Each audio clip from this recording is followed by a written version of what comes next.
Hello everyone and welcome to my channel. My name is Crown and today we are going to have some more stories that I hope that you will enjoy. But before we start, it will be so much appreciated if you would subscribe to the channel, like the video if you enjoyed it, and maybe leave a comment down below. These simple clicks would mean a lot to the future of this channel and really reward the effort that I put in every day.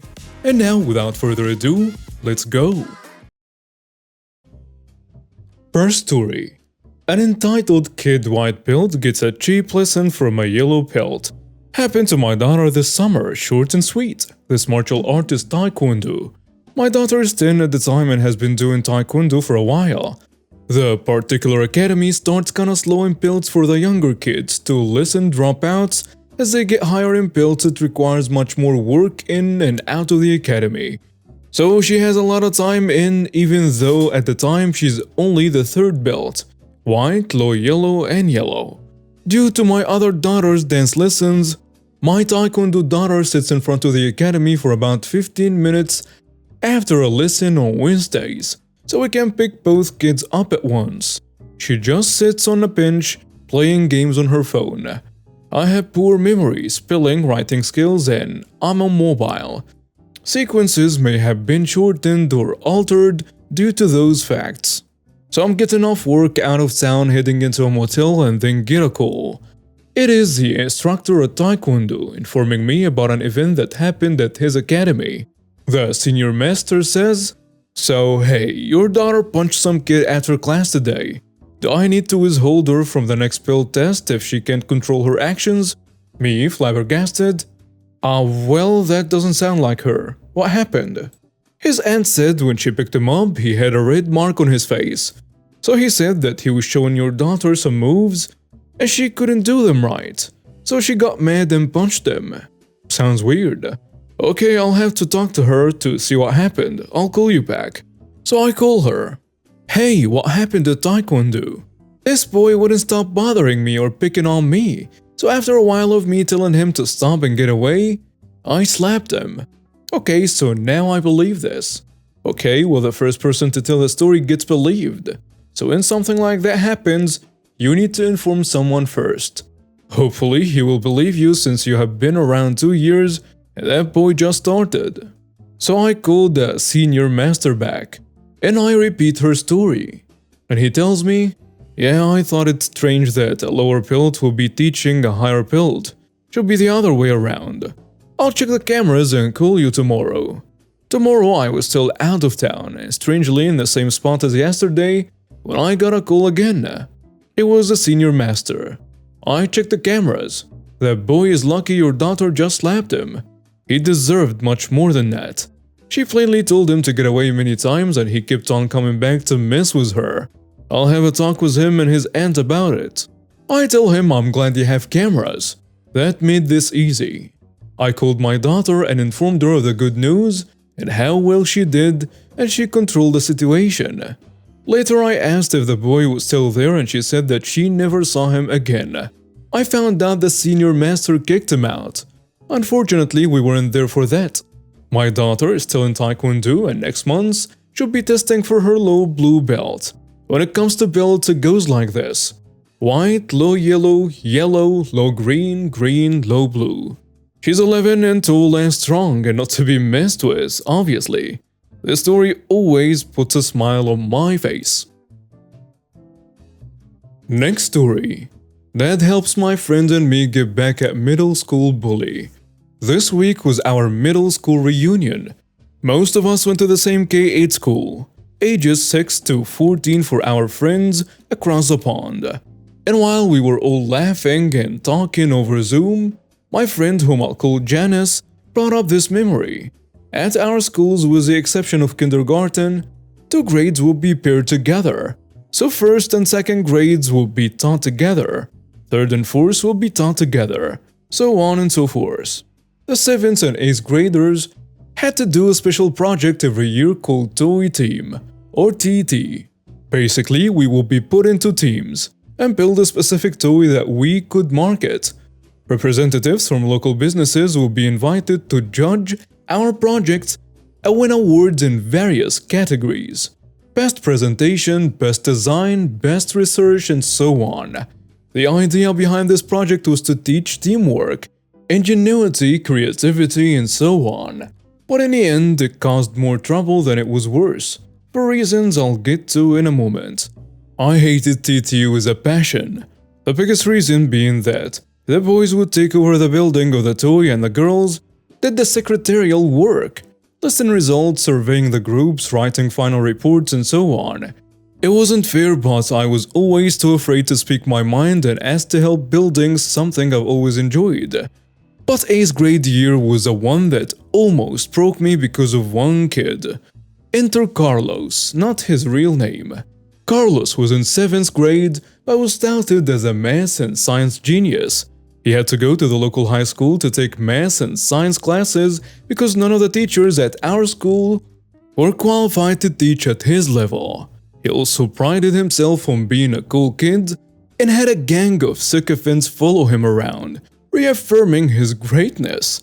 In reality, Carlos was a little punk, who honestly should have used a lesson or two in a school of hard knocks.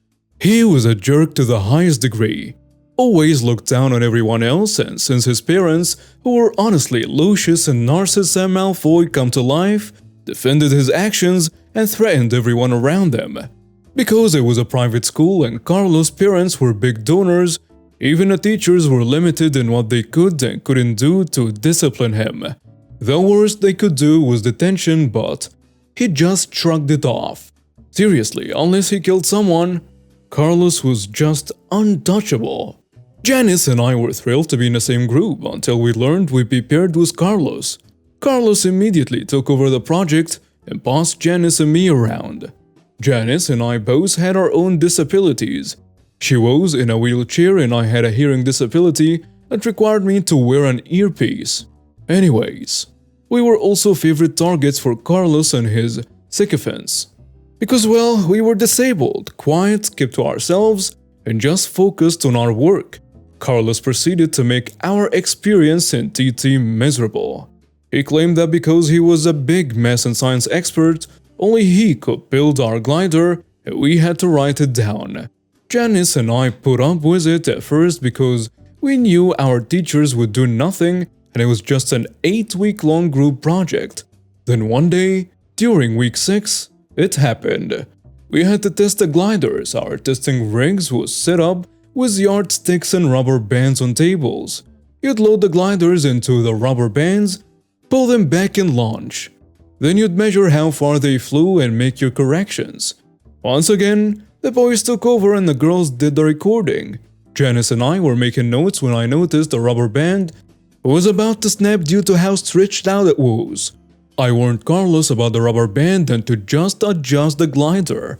When he protested, our teacher, who I will call Mrs. Adams, snapped at him and told him listen to your partners and adjust. Well, Carlos did as said, but he pulled the glider back too far and too fast. As a result, the rubber band snapped. The rubber band not only slapped Carlos in the face but broke our glider to pieces because he pulled it back too far and the force hit the fragile wood. Carlos was pissed and turned his anger on me. "No wonder you suck at math and science," he said. This, in addition to all the stuff going on, broke me. It's true that math and science were my worst subjects because I have a learning disability on top of everything that makes those subjects tough. But I've always loved building and repairing things. My dad is an engineer, and some of my earliest memories were of him teaching me how to fix my toys and encouraging me to experiment with different building things. In addition, I was a total daddy's girl. I wanted to make him proud and I knew that me being bad at math and science was something that stressed him out.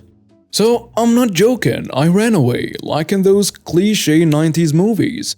My house was 2 blocks away and I ran there. Fortunately, my teachers knew that there weren't many places I could have gone to, and they called my mom, who was a stay-at-home mom, to tell her what happened and to please return me to school. What I didn't know was that Dad was working from home that day. When I ran in, crying and upset, he noticed and went after me. He calmed me down and asked what happened, and I told him everything.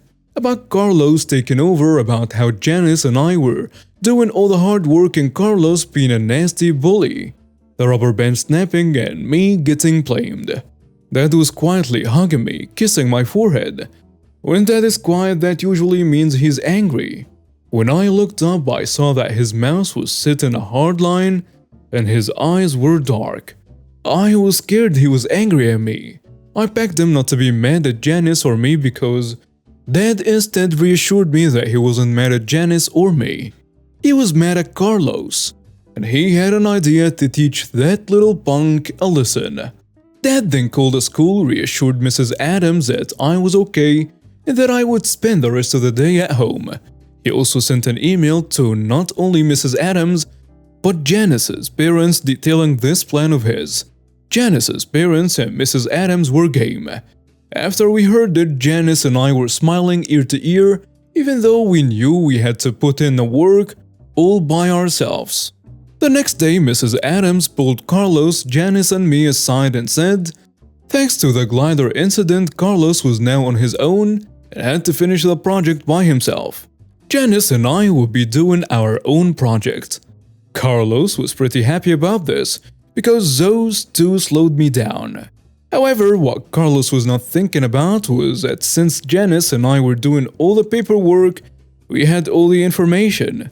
We offered to share our notes with him in an attempt to be fair, but he said it's all in my head, and I don't need it to slow me down. In fact, I bet I can do it even better.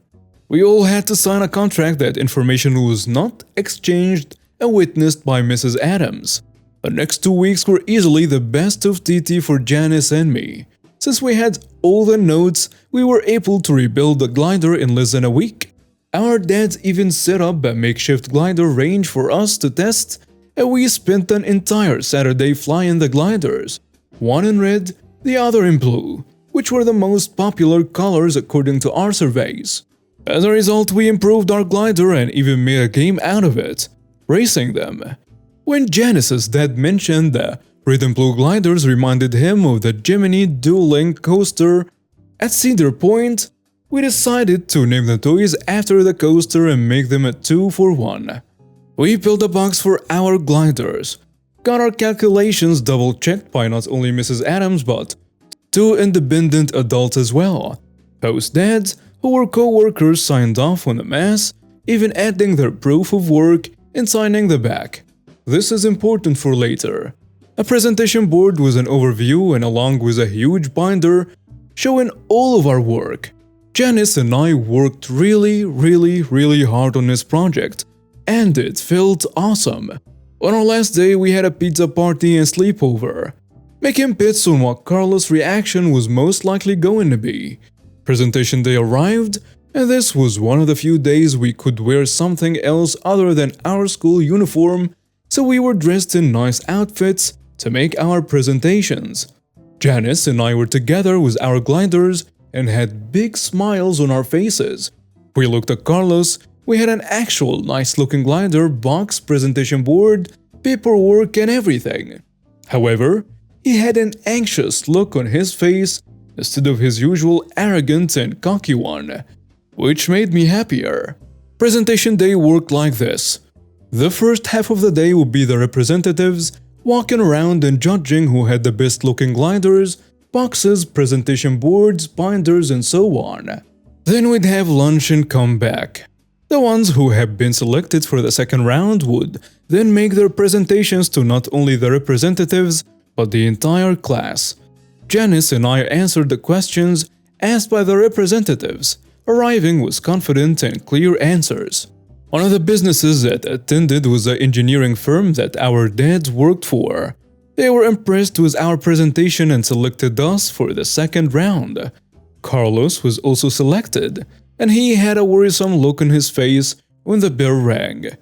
After lunch we returned, and something about the way the binder was sitting made me double-check. Wouldn't you know it? The pages with double-checked calculations and proof of work were gone. Carlos, being the jerk he was, did not keep notes about his experiments, so he decided to steal our work and present it as his own. Janice and I decided to take a professional approach in order to grind Carlos further into the dirt. I went up to Mrs. Adams and the representatives and asked them if they had gone through our binder when we were gone because the calculations and proof of work pages were missing. Mrs. Adams was immediately suspicious as well, given Carlos' behavior, and immediately walked over, took his binder off the table, flipped through it, and found the corrections pages. He had hastily scrawled in his name at the top next to ours, so it looked like he was involved. Mrs. Adams looked at him and said, "Carlos, why did you take the pages?" And he said, "They gave their work to me, remember?" Fortunately, Janice and I included our copy of the signed contract from earlier, saying Carlos had refused use of our information in our binder and pulled it out. At this point, Carlos looked like the kid who denied he had been eating cookies even though he had a ring of crumbs around his lips. "Well, they stole my double-checked work, see?" He shows a proof of work our dads had done. I took it out and put it back. Then Janice looked at one of the men, who I learned later was the supervisor of the team both of our dads were a part of, and she said, "Mr. Lionel, could you please check his proof of work? Our dad signed the back of ours." Mr. Lionel agreed and flipped the page over. Carlos did not notice that our dads had signed the back of the proof of work and included their names. Mr. Lionel nodded.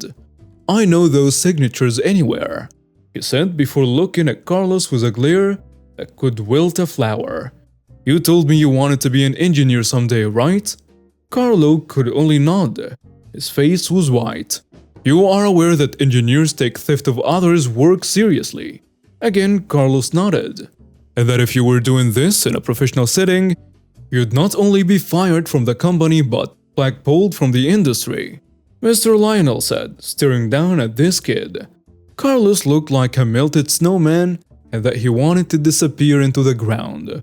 I learned later that Mr. Lionel was a nice man, but man, I could immediately see why our dads respected him in that moment. Mr. Lionel turned to Mrs. Adams and said, "I recommend that he be disqualified from the next round and be made to apologize to these two girls in addition to returning the proofs to them." Carlos did return the paper and apologized for the theft, not looking me in the eye. As a result, not only was Carlos disqualified, but because he cheated, he flunked the project as a whole. Since TT was at least 30% of our science grade, he ended up getting his first D on his report card, which his parents had a freaking field day with until Mr. Lionel sent him a letter telling them what their son had done and that if he didn't shape up, he risked real trouble in his professional life. Janice and I ultimately won Best Design, but the best award was seeing Carlos' ego get knocked down several bigs. He was still a jerk, but was scared of us. Hey, I might be bad at math and science, but at least I know not to be mean to people who might help me someday. And now we have reached the end of today's stories. Thank you for watching and see you next time.